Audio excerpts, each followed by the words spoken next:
What's up, what's up, what's up?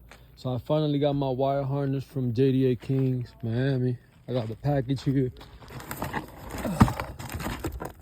JDM Kings Inc. Appreciate you, man. You know what I'm saying? For the wire harness. This the new wire harness. Supposedly, this is the EX wire harness. We will see. And I also got my spacers, 2 inches. Y'all can see, look at that stands before, right? Look at that.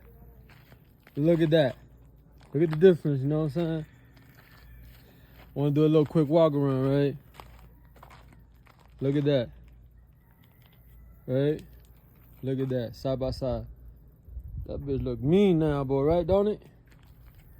And that shit's gonna look mean. I gotta do the back still.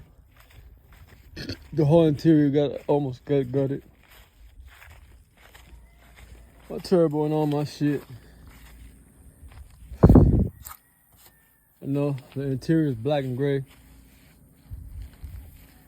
Well, then I'm gonna do something with red, black and red in there. I don't know, what y'all think? I'm working on her right now.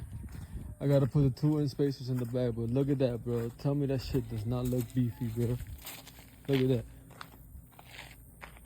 Just 2 inches. I might have another 2 inches exported out, depending on the side skirt. And I'm removing the thing right now. ES1, D17, that bitch coming back to life.